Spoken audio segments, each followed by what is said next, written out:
Ooh, it's time to get spoopy.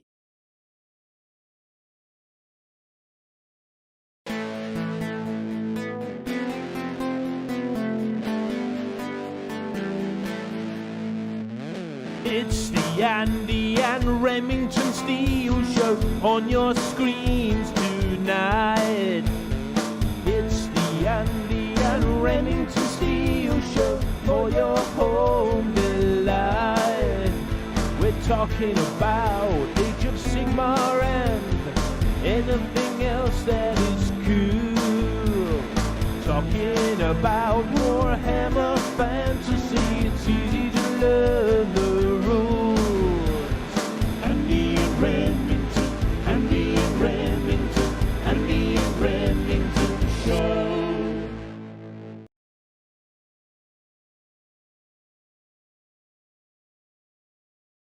Welcome, one and all. It's time once again for the Andy and Rem Show. This time, episode 133, and it's about to get pretty spoopy in here. Isn't that right, Mr. Remington Steele? Hello. Hello, good to be back on this Hello post evening night. The night of the hallowed wiener may be past, but its remnants and its residue still linger in the atmosphere. It's remnants. Wow, what's that picture there? It looks like a Caradron Overlord. Well, we're going to get to that in a minute. Ooh. Not particularly spooky, that image there, but this will be a very spooktacular episode, spooktastic perhaps, because we're going to look at some of the spookiest models that our audience have submitted. We didn't get any tales of wargaming horror or terror, unfortunately, so there's still time for those if you want to drop them in the chat. Anyone who's perhaps played a game in a haunted game shop or been forced to play in a basement full of dead bodies, perhaps something along those lines. Maybe there was a gust of mysterious wind coming over from the local graveyard that sent a dice from a 6 to a 1. Must have happened to somebody. So we want to hear all of those stories. If we don't get any, we'll just make some up, frankly. Well, 1 is my lucky number. It's also the loneliest number, so the song says. What about -1? That must get pretty lonely as well. That's true. Good evening to everyone in the chat. Likes of Interested G. It's Mr. Stew in there. You've got Roll Soup, apparently. We've got Graham Rigg, community legend there.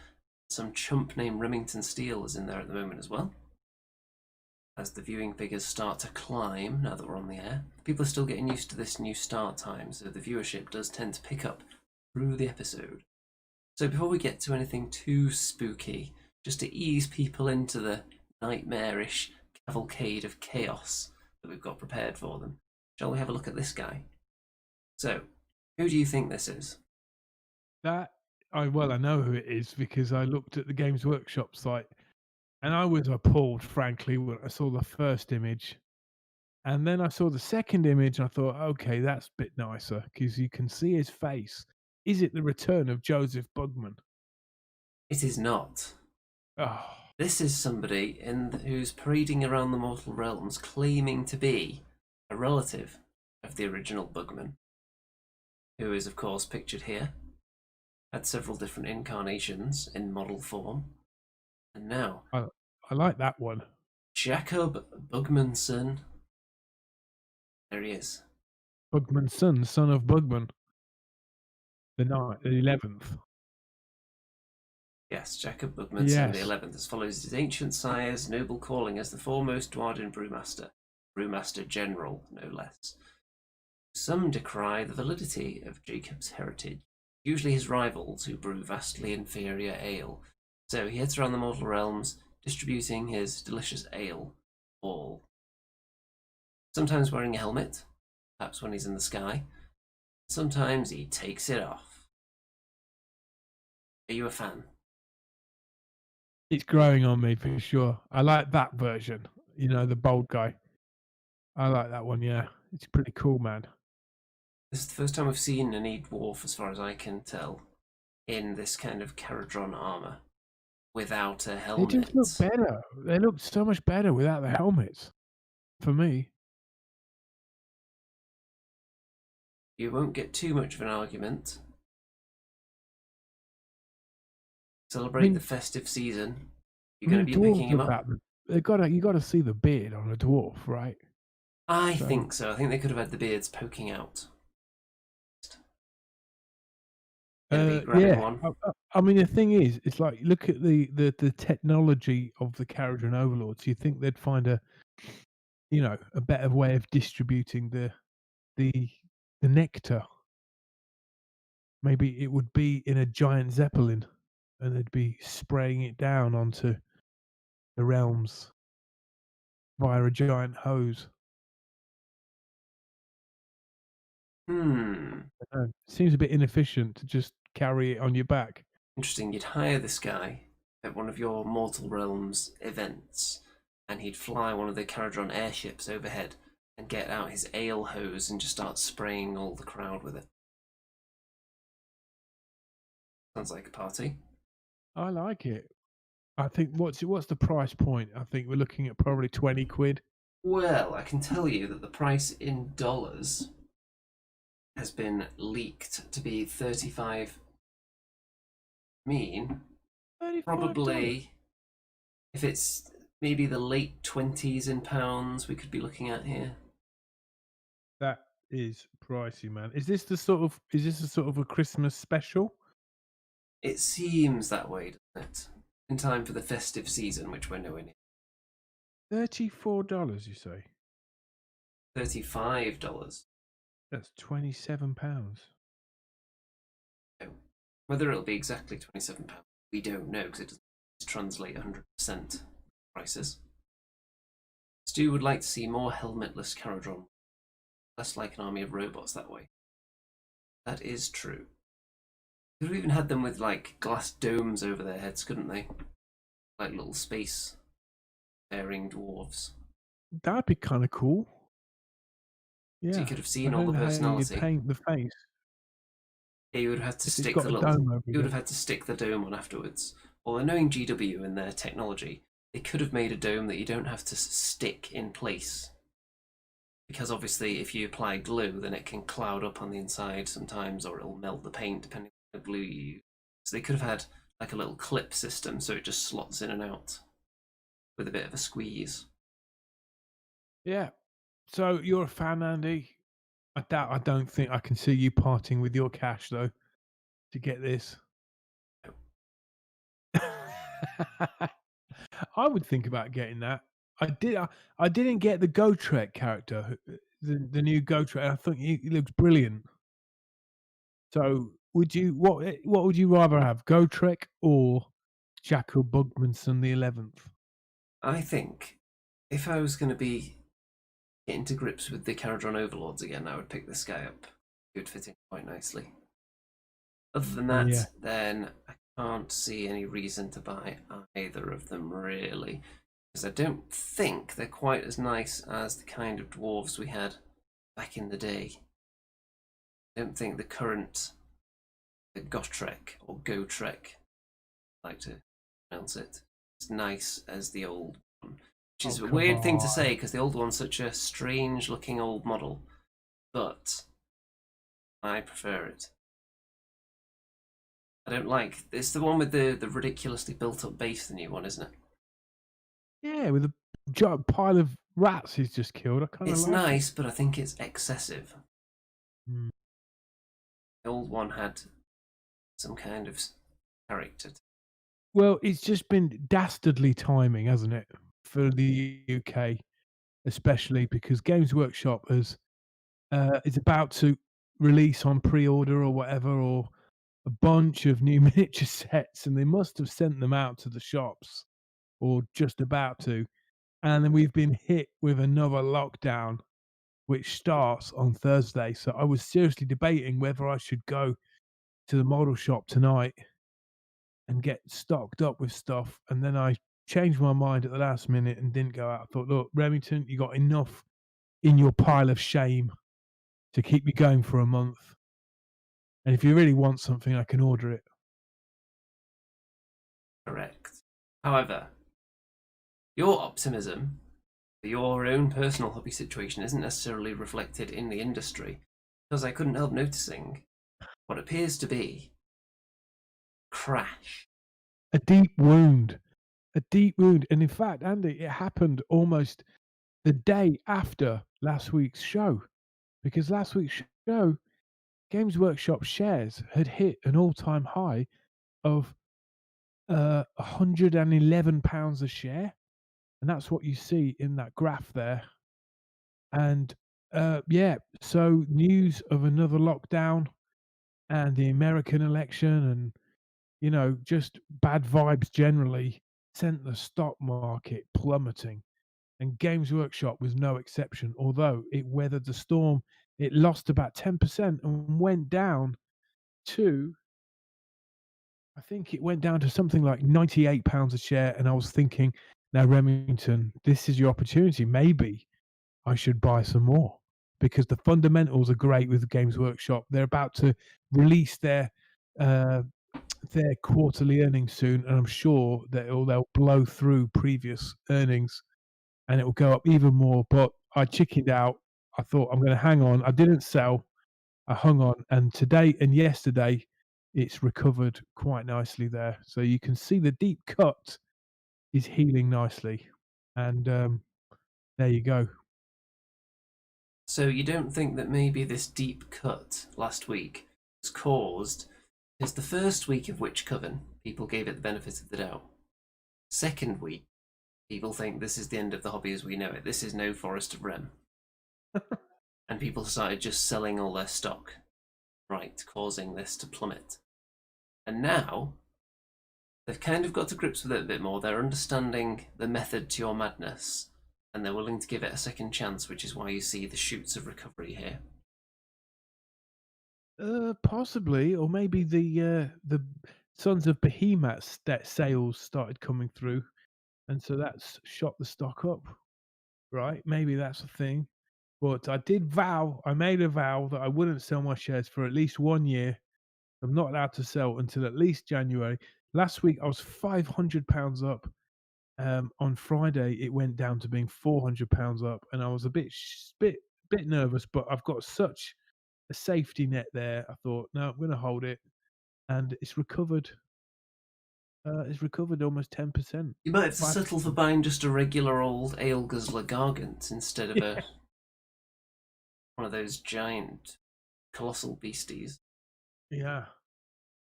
So I don't know. Could be a false dawn. There's a bit more hope after this big sell-off, and we'll see. We'll see what the election results bring, and whether it affects Games Workshop or not.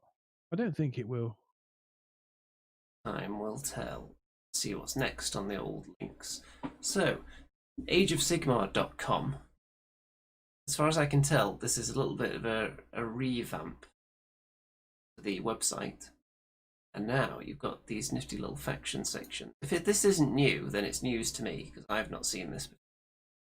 So, if you want to browse the order, first of all you have to go past this big blob of empty space.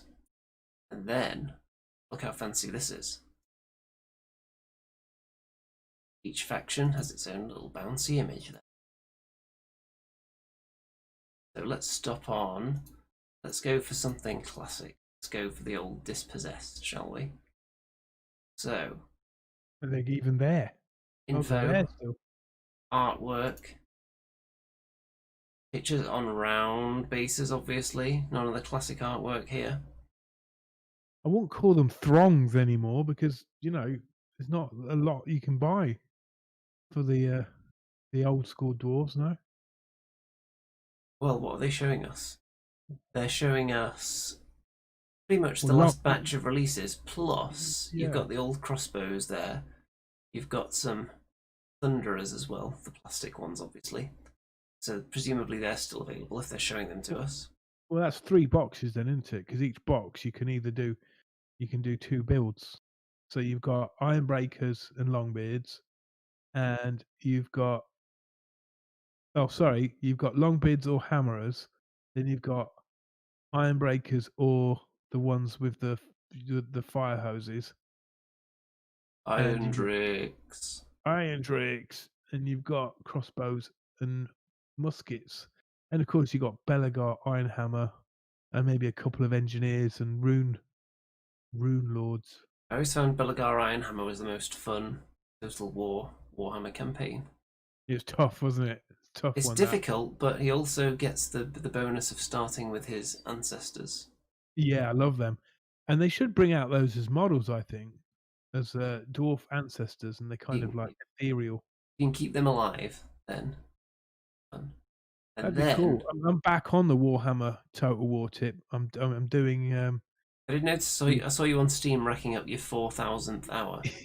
yeah, I'm doing the Dragon Lords of Calador campaign. Is it Imric? Yeah, Imric. And we actually got your PC fully functional as well. Fully functional, baby, and hopefully you can see me and hear me in great quality. We certainly could hear you in great quality, although we didn't see too much great quality gameplay on that Vermintide episode the other day. Oh man, I was really rusty. We almost made it regardless, so I think we can do it next time. But Yeah, this website, so you scroll down, and then you can immediately buy things on here, so it's essentially just a new shopping experience. And then below that, one thing that I found kind of interesting actually, timeline, history of the mortal realms. So people, let's just say it, us, haven't necessarily attempted to dive that much into the Age of Sigmar lore. Some found it impenetrable from the off, not because it's overly complicated, because it's a bit, it was seen as being a bit wishy-washy and not quite as solid as the previous lore. Now, some people will argue and say, no, it was fine, it was perfectly legitimate to begin with, it was just nobody gave it a chance. But you have to persuade people to give it a chance, and I don't think the way they presented it helped. So, a bit of a timeline here. You want to just go through it all yourself, and the entire history, the Age of Chaos here. Then, without having to buy expensive books and fill an entire library with tomes, then now just head to this website and get a very brief rundown of the entire history of the realms. Feel about that's that? kind of cool. That's really cool. It's really beautifully done. There's one thing on there that definitely caught my eye. Anyway, people might be interested in that. New Age of Sigmar timeline, and We've got some new books, haven't we? We've got the Morathi book coming soon. yeah, so Broken apparently Realms. Marathi wants to become a god, apparently. Is that a thing now? Yeah, let her be one. Why not? Everyone can be a god. If it means you're going to bring out um, more models, it's a good thing, right? But I don't think they're bringing out any brand new ones. They're repackaging a bunch though. Well, that's easy cash if you can repackage what you've already made. Let's see, Stu says, love the AOS miniatures and the game itself, but the lore is indeed too abstract for me. Stick to 40k in the old world for storytelling now. And I think that's fair enough. And I don't think you can I don't think you can blame the player base for that. I think that is squarely on the people who, not the writers necessarily. Sure, it's fine, but it's the way it was put across didn't grab people's attention. So the marketing department, I would say. Well, speaking of the old world, it's got to be at least a year since Games Workshop hinted that the old world would be coming back, and square bases, right? And they said it's 2 years away, so maybe this time next year there'll be a classic Warhammer. That was before the Um, pandemic slowed everything down, though. yeah, but if they were in the planning stages of things, right, that wouldn't be interrupted. But if they were in the, oh, I don't know. I don't know. Mickey Jenver's just written in the Discord. Join the Discord, guys, if you want the Andy and Rem Show Discord. If you want to see all the updates, if you want first glimpses of my $1 million ideas, which I've had a couple of like brain waves that have come through, which are multi-million bagger ideas that I'm giving away free. I'm going to go into those in just a minute. Yeah.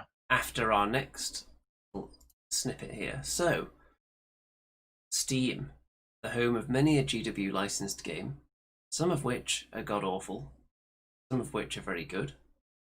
And it's a bit of a minefield though, because it's safe to say that Games Workshop aren't that protective over their IP when it comes to the quality of the video games, shall we say, that are produced. Because there's a lot of just complete, what's a polite word to describe a lot of the games? I don't know. Name one bad one. One bad one you think, Andy? They didn't. Do I have to actually name one? Yeah, There's... name one. You know what? I'm going to look at Steam right now. They're not that bad. Come on. I was tempted with Chaos Bane, and then I got put off with all the bad reviews. It just looked like a. Oh well, there you go. There's one. one Chaos Bane. I'll name that one. Well, yeah. Mordheim, I really like that. I got down into that. But there are a lot. Even the names of them just kind of blur Space together. Marine was amazing. Space Marine was great, but for every one of those, you've got about 50 where the name's like the Blood Angel Crusade or something, Right. and it's like a terrible, barely above a mobile game. And Steam is just full of them. There's thousands of the I'm things. tempted with Necromunda. I'll be getting that as soon as it goes on sale.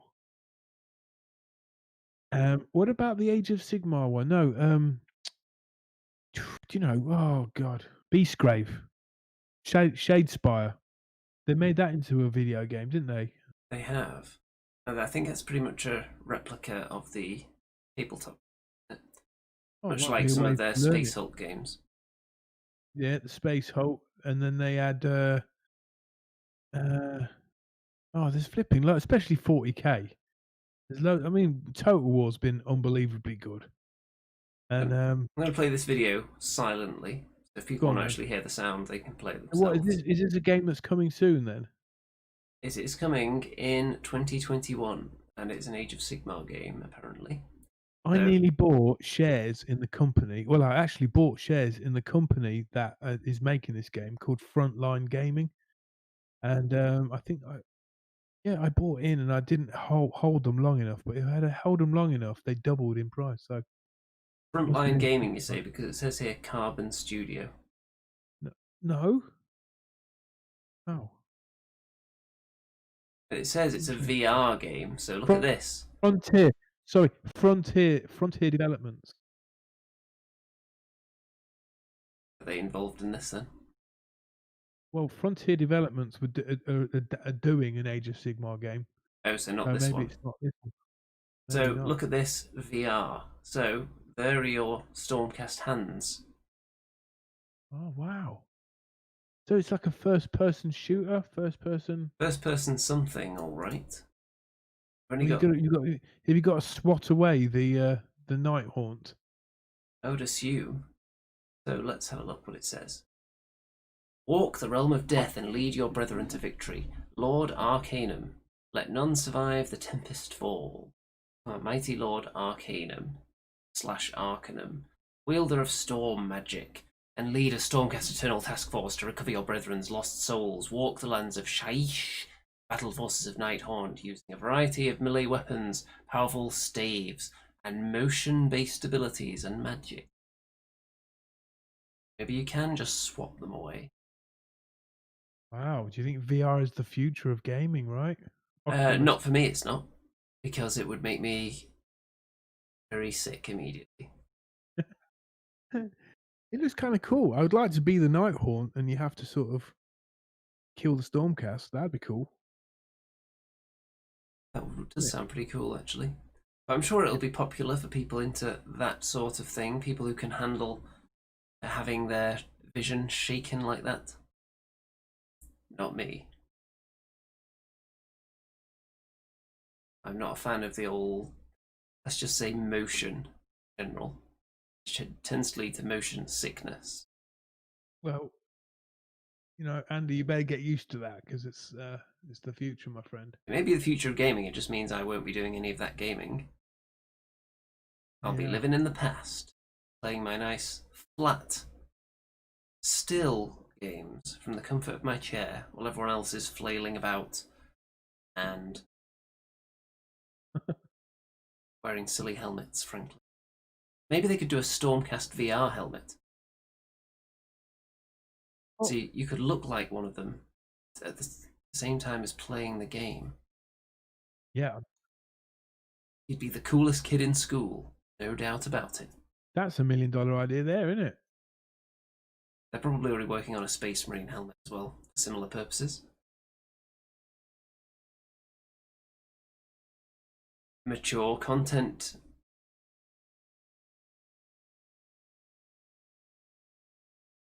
Frequent violence or gore.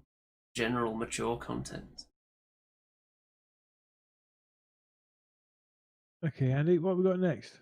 Well, what we've got next is your $1 million ideas, I think. Want to lay them on us while we stare at this? Lay on you my $1 million idea, eh? For nothing. Well, in the Andy and Rem Show Discord, you'll see a bunch of topics, and $1 million ideas has its own section. And this one has really captured the community by storm, for sure, because a lot of people replied. So on the 1st of November, I just had 2 multi-million bagger ideas. Here's the first one. Sick of wearing a sweaty face mask in these troubled times? Try the Remington Menthol Face Hugger. The smell of freedom. So what do you think about that, Andy?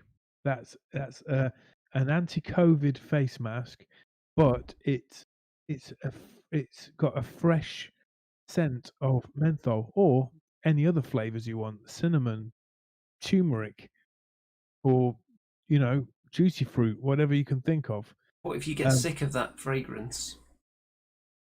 Well, it comes in a form of a spray. So it comes in a little bottle and you just basically spray it onto your mask and it refreshes it so you won't be smelling your own breath. Have you run this past any scientists to make sure that this wouldn't compromise the Yeah, purpose that's of the not mask? something I do because I'm the ideas guy.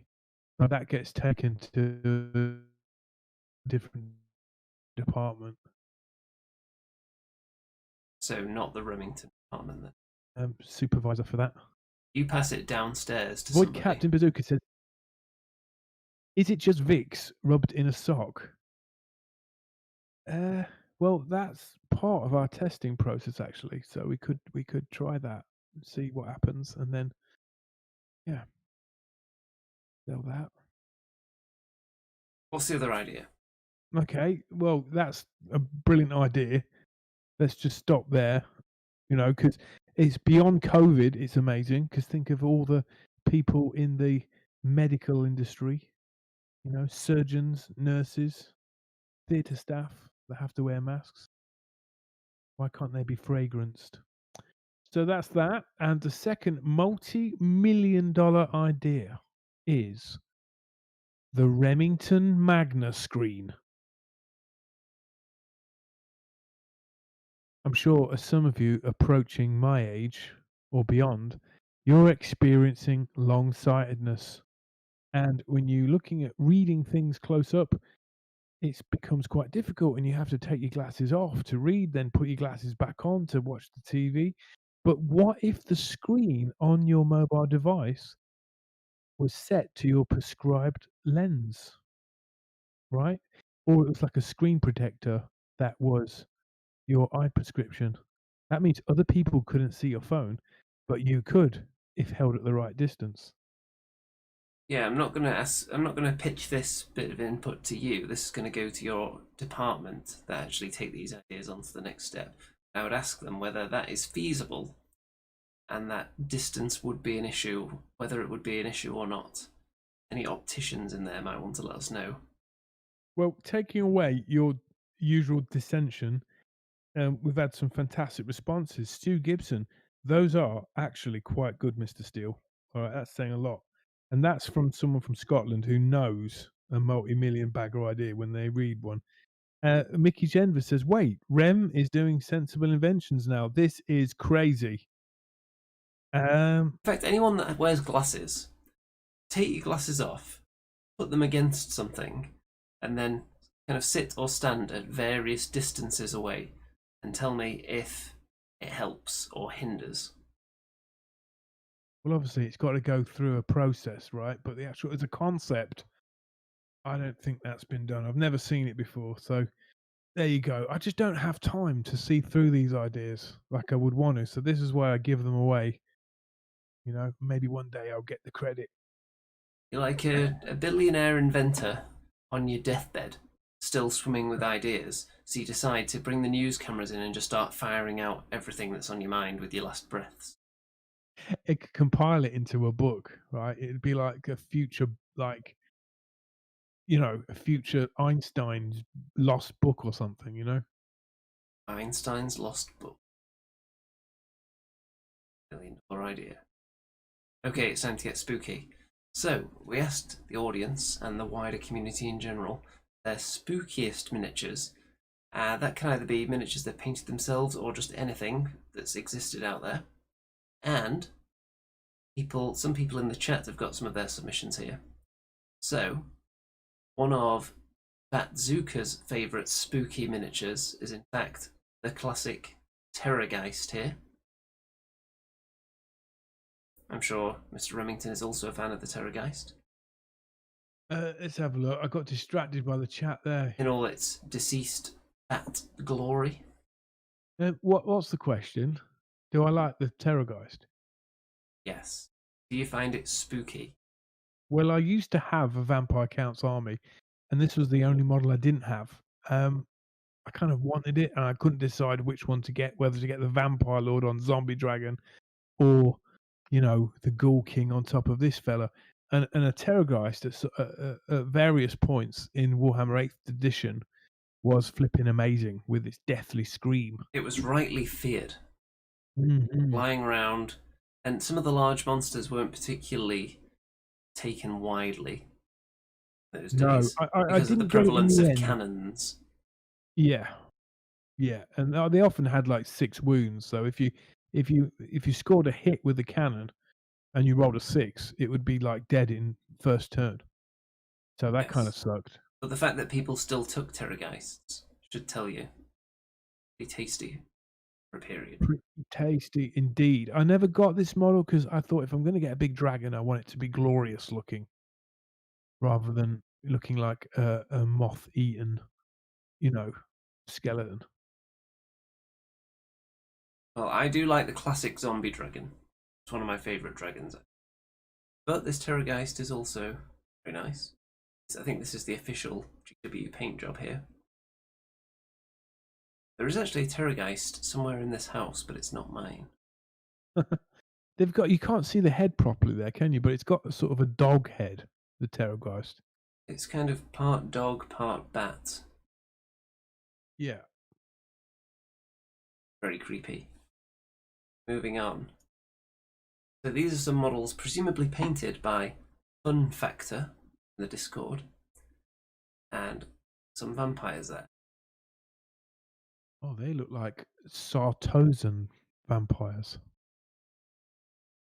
Which was a So these are vampire. the classic vampires. Are these the Von Carsteins, the original? It could be, yeah. I like the vampiress. She's cool. It's very courtly. Yeah, the proportions on the male vampire look a bit weird, really, don't they? But do you know what he reminds me of? He reminds me of in Interview with the Vampire. You know, who's that Spanish actor who's really short in real life? Antonio Banderas, yeah. He looks like Antonio Banderas as a vampire. With a gigantic sword that's as big as his body, if not bigger. Yeah. Huge. Okay, next. Roshi submitted some skeletons for our approval. Ooh, let's have a look. Oh, Some nice wow. purple coloration there on the banner and on some of the cloth dangly bits. Nice. Spooky. Yeah, what's happening with, skeletons in Age of Sigmar? They kind of, they've been Well, it's shunted all to about the the side. ghosts now, isn't it? Skeletons, they're Yeah. yesterday's news. I mean, the rumor engine is suggesting there could be some sort of vampire counts or pirate vampire faction coming. Well, regular skeletons don't get a look in nowadays, do they? You've got ghostly skeletons with kind of spiritual danglage hanging off them. You've got not regular skeletons, but giant, like skeletons with 3 heads and wings, and just the good old classic Jason and the Argonauts style skeleton is still where it's at as far as I'm concerned.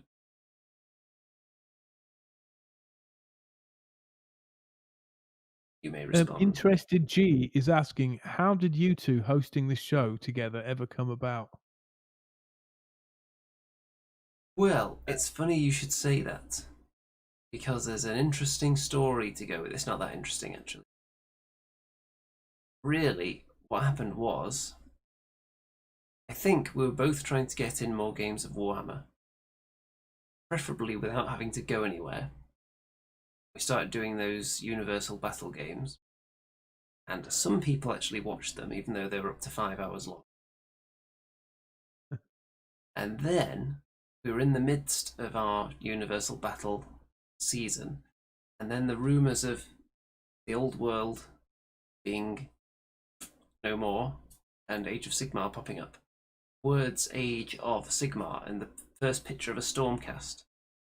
We were there, down in the trenches, to collect that news firsthand. We scooped it up out of the earth, washed This it is probably off, the first tested it ever for Age of gold. Sigmar show, isn't it? First ever Age of Sigmar show on It YouTube. definitely was. That's why we got so many viewers in those early days. We were pioneers. Yeah. And other people took our torch and took it to new heights. Well, like new heights, but they're not quite as high. Still technically a new height if they're actually way lower than we were. We were never at that point. We were always at the top, or nothing, not doing a show at all. Everyone else has just kind of been. I mean, Out there. at the height of it all, I was getting sent miniatures from people. It was pretty cool. And we had a Patreon and everything was going cool. And then my work got really stressful, so we had to cut the show down a bit, and then, just life happened really. Yeah, we had to stop making those classic battle reports quite so frequently. And then Andy moved to Nottingham when we picked the show up again, but then the lockdown happened, so we couldn't do any battles. So that sucked. But we do this every week. We're giving you something, guys. Even when there's nothing Age of Sigmar related going on whatsoever, there's still a show because we've broadened our horizons to anything out there that's even remotely spicy or juicy. Yeah, I love the smoke, by the way, Andy. Done a great job with the designs. It's a very nice smoke effect on the screen there for everybody. The smoke doesn't actually reach me, so it's only partially blurring Remington, so it's okay. Drunken Deer submitted this hideous beast, who seems to be holding a naked man. That looks like a Blades of Corn model. It's really throwing me off here. There's something weird about this weapon. The way it's being grasped, I'm not sure what's going on. I don't know whether it's a conversion. Is he being poked by a Bloodstoker? I don't know. Is he trying to push something into? Is he trying to push that into a wall or into someone's body? No, it looks pretty cool though. Mm. By Drunken Deer, that one. This one's from Gorehammer, and this admittedly wasn't to scare us. This is to scare off the scary things. So it's a work in progress witch hunter by the looks of it. Love it. Anything to do with witches, witch hunters. Nice. It looks a bit like, your favourite character, Saltspire Hold from on. Vermintide. I don't drink this out of thirst. There we go. That was a lie. I did drink that out of thirst. This was from Mr. Haywood. And this is quite spooky. Torso attached to a wheel. Wow. A good concept, isn't it? And there's another one from him as well. So let's have this one because this is a hideous spider baby. Yeah. Wow. Robo spider baby. That's something from a nightmare, isn't it? That is. Certainly is. Very fiendish. I saw that in a film, you know. Some film. What film was it? Is it like Toy Story 2 or something? Yeah, Toy Story has something quite similar to this. Yeah, that's kind of spooky, man. Good job. So we're definitely reaching spook levels now. We might be running out of spooky pictures though. What have we got next? Yeah, this is just Remington and his Escher. Oh, yeah, there's mine. New. There we go. Last week I painted one. Now I've almost finished two. Got to do the base. I know. I'm basically copying the Games Workshop artwork on the box, but this is only my second 40k figure painted ever. So I think I've done not too bad. And these things are kind of really detailed models, really small as well. But yeah, I'm digging it and getting into it. And then Andy dropped a bombshell right at the start, just before we went on air, saying doesn't think much to Necromunda book that he's been reading. So yeah, I think Necromunda is going to be a non-starter, I'm afraid, unless we can find people who already know how to play and do not require us to ever look at the rules. Because I consider it to be completely unreadable. Not because it's badly written, but because whoever was in charge of okaying the background graphics on the pages decided that people didn't need to be able to read it. Because it's so grainy, and the colour is just way too dark in most places, so the black text on top of it doesn't show up very well. And you need absolute perfect lighting to have any chance whatsoever. And even if you can make out the text, you're having to squint and get so close to it that you can't just relax and enjoy reading the book.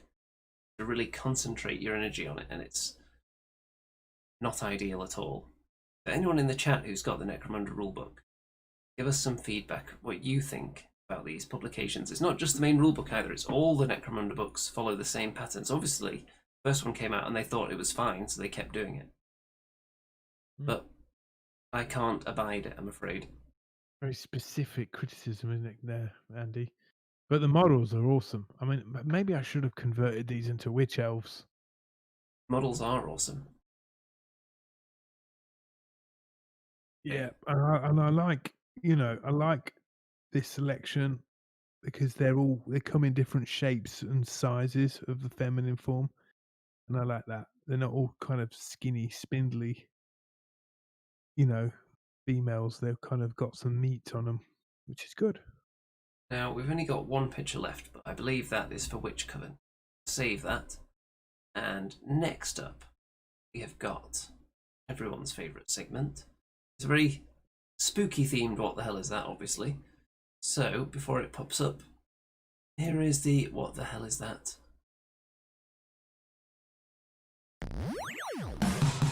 What the hell is that? What the hell is that? Is it a chaos dwarf or a vampire bear? Oh, what the hell is that? What the hell is that? Oh, what the hell is that? What the hell is that? Only Andy and Remington, Andy and Remy, Andy and Remington know. What the hell is that? What the hell is that? Is it Sigmar's beard or Neferata's hat? Oh, what the hell is that? Oh, what the hell is that? Is it a mangled squig or a sorcerer's rat? Only Andy and Remington, Andy and Remy, Andy and Remington know.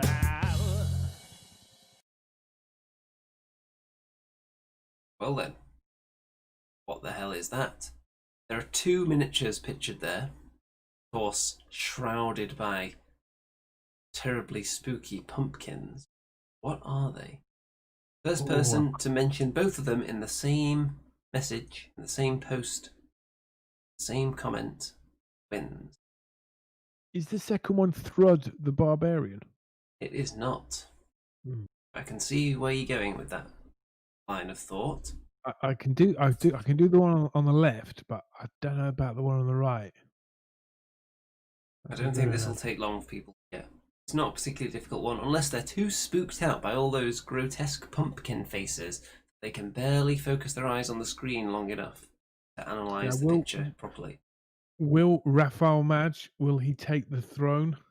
He's the one that usually gets these super quick time, or will it be I've someone else? been very disappointed in the audience's performance as of late, for the most part. There have been a couple of exceptions, usually not great. Void Captain Bazooka says Barbarian and Gaulbarian. Nope. Rafael Madge says Kyric Acolyte and Namati Thrall. Well, there you go. You correctly predicted, Mr. Remington, who was going to succeed. And just to show you the evidence, let's get solution on. There we go. Well done. That was pretty quick. Expecting a quick one there. Wasn't too difficult, just a nice relaxing one. Don't want to get everyone too worked up during this spooky time that we're providing here. Everyone's terrified enough and they're so on edge that any more tension in the air potentially cause some kind of medical complications in certain members of the audience. And we don't want to be sending anyone to hospital, especially during these turbulent times. Impressive. Okay, let's get rid of. Hell is that? And now it's time for yet another wildly popular segment. Not as popular as Forest of Rem, obviously, but it's time for this. And in fact, I'm going to play the theme song right now, but there's no video to go with it, so we're just going to awkwardly kind of dance eerily and spookily to the Witch Coven.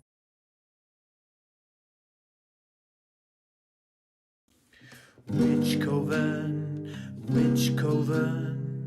Andy the Younger in Witch Coven, narrated by Remington Steele, the famous DM in Witch Coven. That's it, a Witch Coven, Andy the Younger in Witch Coven, a world that doesn't care. That Andy is a beast man who lays it all bare. Witch Coven, Andy's gonna get in Witch Coven. He's gonna get it every week. A sacrifice to Cain. He's gonna get it every week. Okay, you know what? That's enough of the Witch Coven theme. There we go. So, it's time once again for Witch Coven. Witch Coven, Andy the Ungoring Witch Coven. A world that doesn't care. I am indeed a beast man who lays it all. Yes, let's have a quick catch up. Andy has been almost kicked out of the Bray herd by Kimchi, the leader of the tribe, whose daughter, Uglorg, the Beast Maiden, Andy has fallen in love with, a kind of a bestial love, if Head you over like. hooves. Yes, head over hooves in love. And it all kind of went horribly wrong when Andy decided to fly into the village on the back of a Jabberslythe, which produced an aura of madness, which then turned Uglorg, the Beast Maiden, stir crazy. And Andy, trying to cover up his crime, started writhing in madness too, except he was just pretending. But it didn't fool Kimchi or the other beast herd at all. And so basically, Andy had to blag it. But he was protected by Morga, the spiritual chief leader of all the beastmen in the Drakenwald forest. And Morga decided to favor Andy. And Andy chose as a totem of his favor a Cygor over a Gorgon, and the Cygor is now um, basically Andy's henchman, if you like, and he's just been sent off now, and Andy has to prove himself and somehow get Uglorg back to a state of sanity. And to do it, Morga has told him to get an elixir of sorts from a local witch coven. And so Andy is going to have to infiltrate the said witch coven and bring back the head of a witch queen, a hag queen, as well as the elixir. Only problem is, Andy is just a lowly Ungor whose horns haven't grown full size yet. So how he's going to perform this task and how he's going to enter the witch coven discreetly with a giant Cygor as his partner is a question and a problem which Andy will have to solve at some point in his adventure. So, Andy, I wouldn't say leaves the beast tribe with their blessing. He is shunned on his way out, and behind him lugs the Cygor. So, Andy, you kind of don't know where you're going. So, what are you going to do? How are you going to find out where you need to go? Got any Well, ideas? after being shunned by the herd, I don't think it's worth going back there to ask. What I think would be a wise idea would be to climb up on top of the head of the Cygor, kind of look around for any creepy looking settlements, anywhere that someone might have information on witches and their domain. Okay. The Cygor gently picks you up and places you on his shoulder. And while you're on top of his shoulder, you get a fantastic view, a view you've never seen of the Drakenwald and the top of the trees. But all you see are the dark, blackened and green trees. But then you notice something else. On the Cygor's head, there are some runes tattooed onto it. And the runes are quite colourful. In fact, the runes on the Cygor head look like a puzzle. Andy, would you like to bring up the picture of the puzzle that you see Yes. inscribed upon the Cygor's head in full colour? And because the Cygor is a magical being, as you look at the ruins and touch them, they light up in full HD view. Shall we look at them? I Oh, think yes. we shall. So, Andy, you see before you a conundrum, a puzzle, not at all lifted from Total War Warhammer. But you have a series of squares and a series of numbers. Can you work out the missing number and unlock the secret of the Cygor? So, Yes. you can ask a friend in the audience. The lower rung. So, anyone in the audience want to help me out with this one? So, presumably, I need to figure out what colour and number combination goes where the question mark is, right? That is correct. This is an easy one, isn't it? So, would someone in the audience like to lend a helping hand here? Mickey Genver says, ask me. You know what? On Total War, I always hated these things. Rafa Manaj says, pick three. Mickey Genver says 8. 3, but in what colour? Oh, it's exciting, isn't it? It's good, isn't it? You know what? So, I think I'm pretty sure of what colour this is supposed to be. Looking at the pattern, I think there's only one colour that it could be. So I'm totally misreading it.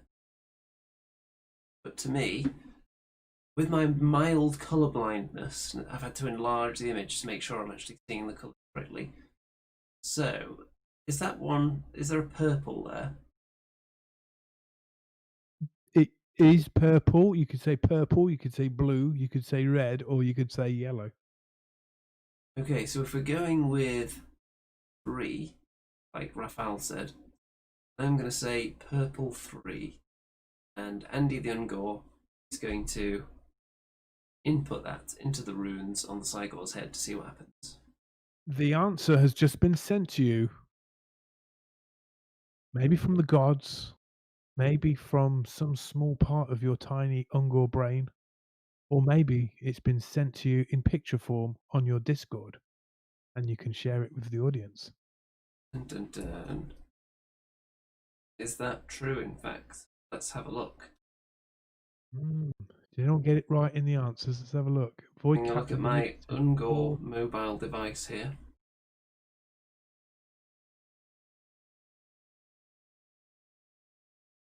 It's loading very slowly. Oh, there we go. And what do you know? Dun, dun, dun. It's purple 3. Well done, Andy. So as you input the 3 digits into the square on the Cygor's hair, except he doesn't have hair, so it's on his bald head, something very strange happens. Your sense of time and place and space becomes awfully disorientated, and this magical being, the Cygor that you're riding on, stops motionless while your head spins and the world around you changes and transforms like a vortex. An image becomes distant, confused, but ever so clearer in your animalistic brain. You see metal, you see blood, you see smoke, and you see wheels turning with a strange, discordant, iron like sound. And this vision and this sound becomes clear. It becomes like a giant cooking pot on wheels, known to the mortals as a cauldron of blood. And I'm bearing witness to this. A tiny Ungor mind. For a battle worthy of their finest ritual offerings, the war covens of the daughters of Cain bring forth the greatest of their religious icons, the cauldrons of blood. Mounted on iron-shod wheels, these mobile shrines grind forward, propelled solely by the incantations of their riders, as the machine itself was lured onwards by the promise of carnage. Now, your sense of time and place and space was quite accurate because you've been transported through the power and magic of the Cygor into somewhere else. And it's not in the Drakvolds. In fact, you've never been outside of the forest, so you don't know where you are. But you find yourself on a rocky plain. And the dust and the sand and the stone has a reddish hue to it. And even the air feels like it's got droplets of blood floating around. This is not a COVID-free environment for sure. Except your nostrils sniff quite tastily because as an Ungor and a beast man, this is possibly right up your tree. Anyway, from the midst of the sandstorm of blood come an imposing figure, a giant war altar of Cain, a huge metallic figure carved, standing aloft, a cauldron of blood on iron-shod wheels, squeaking its way towards you, with 3 witch elves who are the guardians of this dread tower coming towards you. The Cygor freezes as he looks upon it, for he sees the magic imbued in the wheels and the cauldron of blood itself. He won't be of much use to you in this moment. What do you do? Am I still atop the Cygor? You are still sitting on the shoulder of the Cygor, while the speed of this carriage seems to be going faster towards you. It has scythes rotating on the wheels, and lots of pointy bits which look like it could impale the Well, you know legs of the what? Cygor. I think it's time to do or die in this situation, because if the Cygor is hacked down at the shins, then I'm pretty much I get splattered. So I would say I did pick up kind of a Morning Star flail, didn't I? A weapon of choice. You did. I think leaping from the Cygor's head, whizzing it round in a 360 motion above me, and kind of using that to kind of helicopter down into the cauldron of blood to absorb all that energy, try and use it Wow. against the witches. I think that's the way to go. Wow. Embrace the blood magic. Don't fear it. Embrace the blood magic. So you're going to do nothing. You're going to wait until the cauldron comes within diving distance and then plunge yourself into it.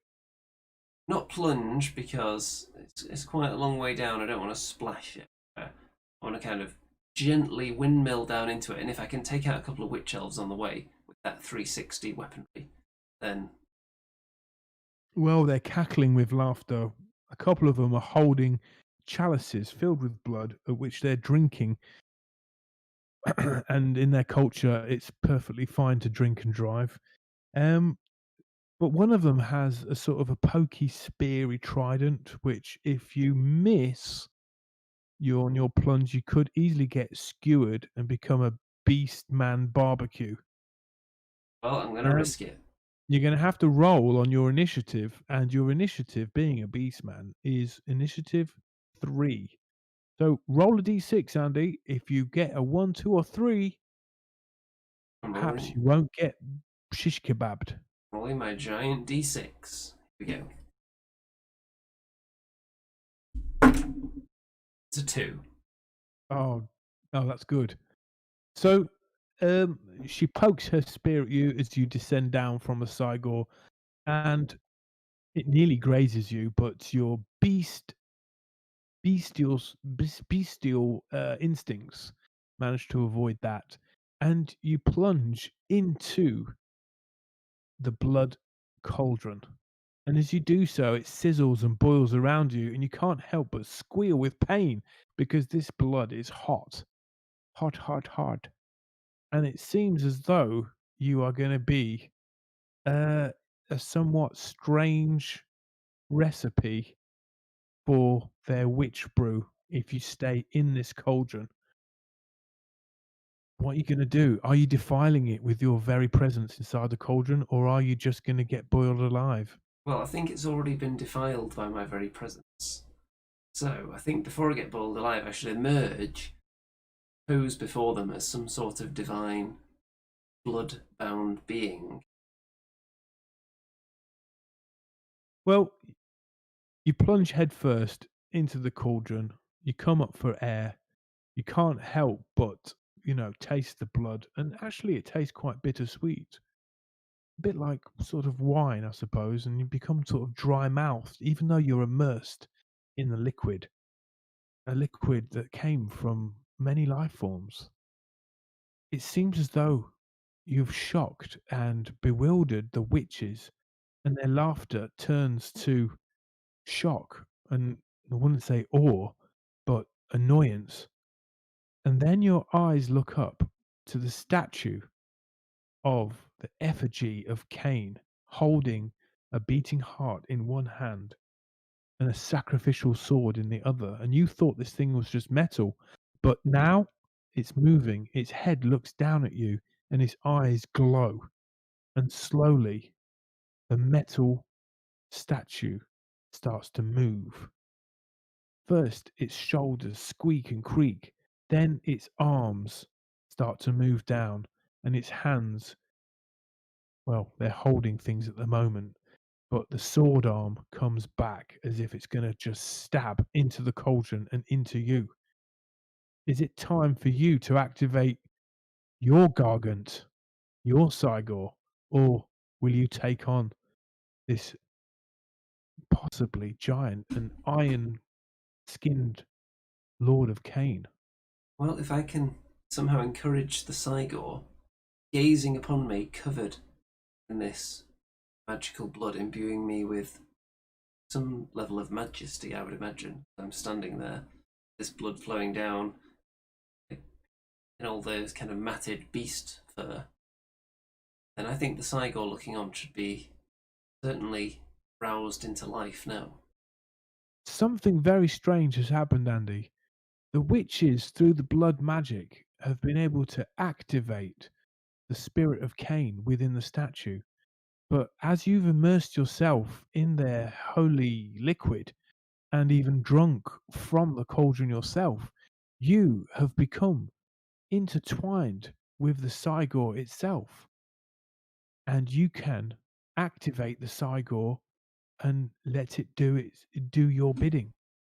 So from humble Ungor, you can now activate the Cygor to do your bidding. Is it a war of giants at this moment? Do you want to stay in the cauldron or leap out and control the Cygor's actions? Well, here's a question. Is it the Cygor throws rocks, or is that the Gorgon? The Cygor is known for throwing magical rune Well, imbibed rocks. I would like the Cygor to reach deep within this arid landscape, pluck some kind of magnificent stone, and then hurl it straight at this carnation of Now, the Vulcan. Although witch elves are very intelligent beings, they don't understand the dark tongue of beasts, but the Cygor and you do. So you'll have to bray your commands out loud to the audience, I'm afraid, in beast and man language.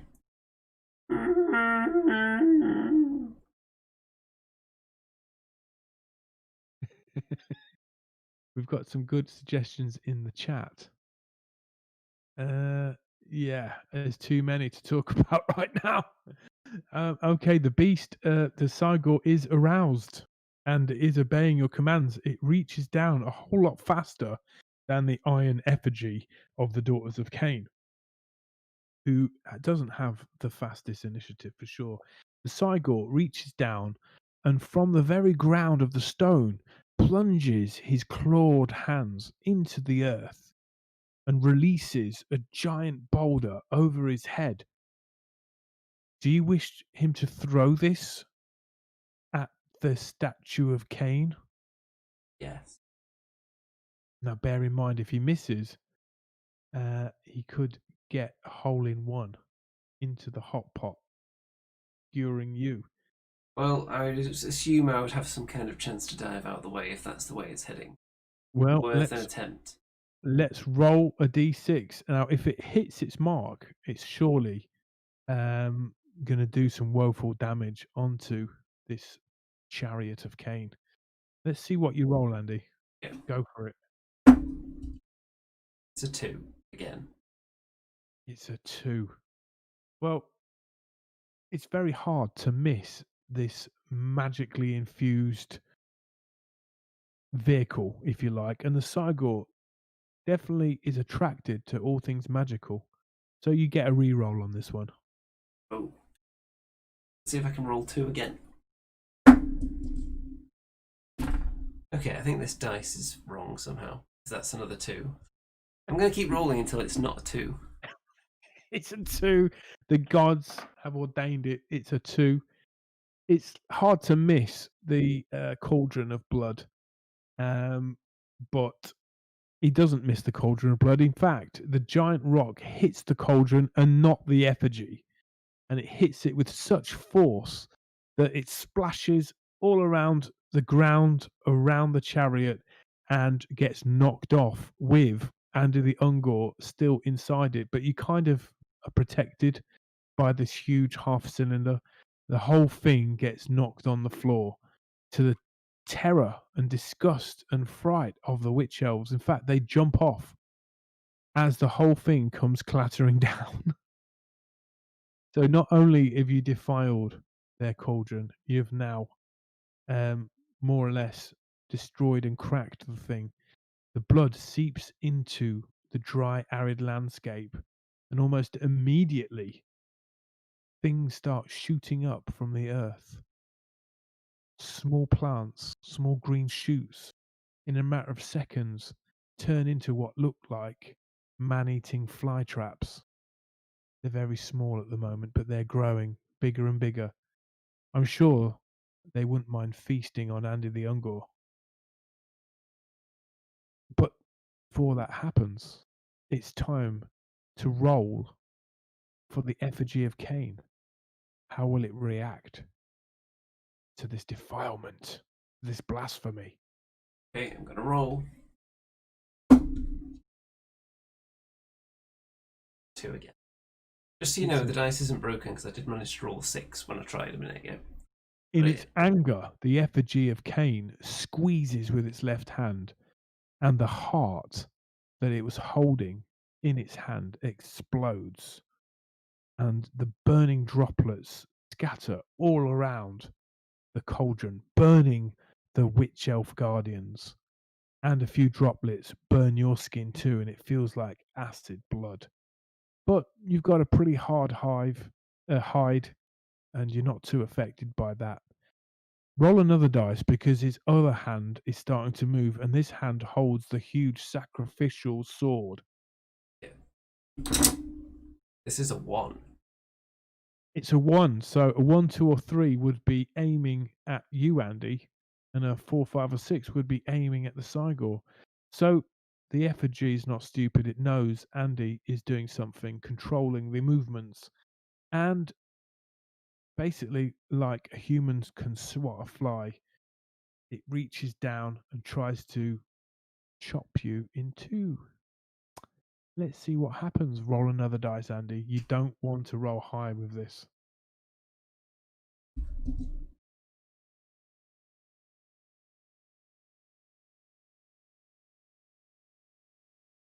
Did you just roll high? 6. It's a 6. Amazing. Well, it hits its mark and unfortunately slices Andy the Ungor in twain. Your adventure ends here. Or does it? You'll have to find out in next week's episode of Witch Coven. Witch Coven, Witch Coven. And with a more sinister theme tune, it's Witch Coven. Well, it's not a good adventure unless you have the possibility of getting butchered. And this is what's just happened, unfortunately. Yeah, we'll have to negotiate on how to follow up on the slicing in half of Andy the Ungor for next week's episode and the next thrilling installment of Witch Coven. So, there we go. That wraps that one up. Any parting thoughts before we start? It's made some quite interesting suggestions while you were in the cauldron. She said, do the 360. Has to be a winning move. There you Definitely go. potential there. Yeah. So, yeah, you've left the Cygor there high and dry.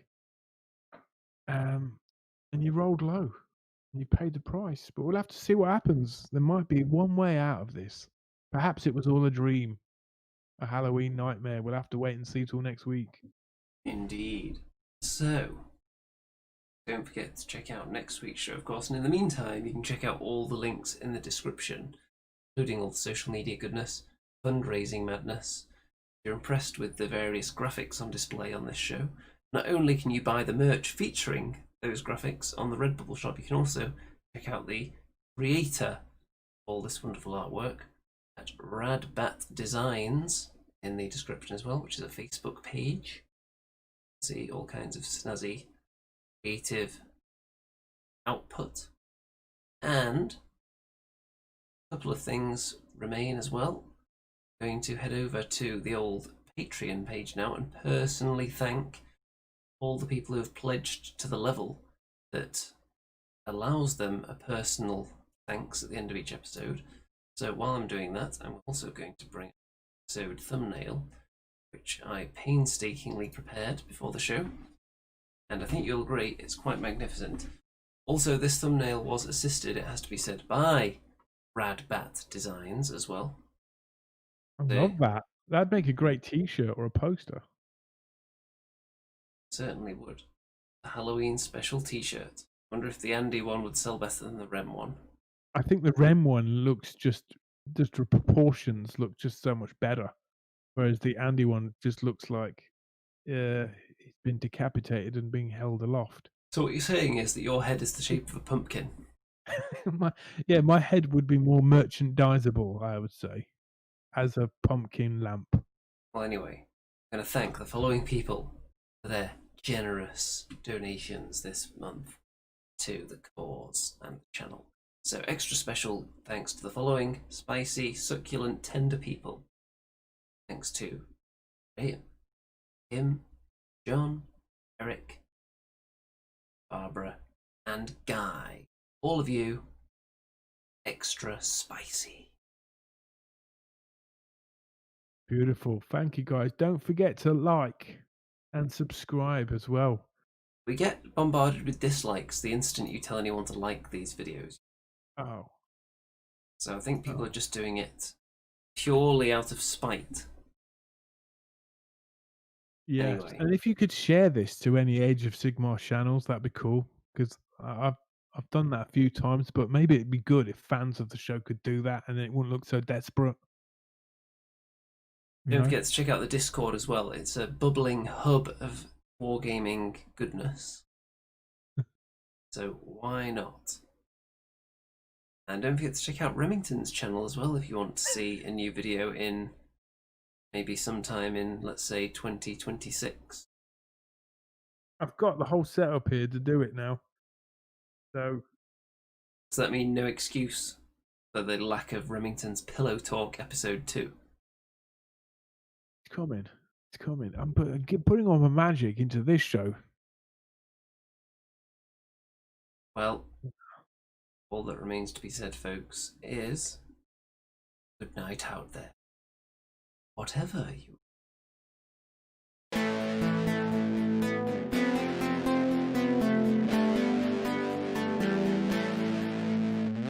It's the Andy and Remington Steel Show on your screens tonight. It's the Andy and Remington Steel Show for your home delight. We're talking about Age of Sigmar and anything else that is cool. Talking about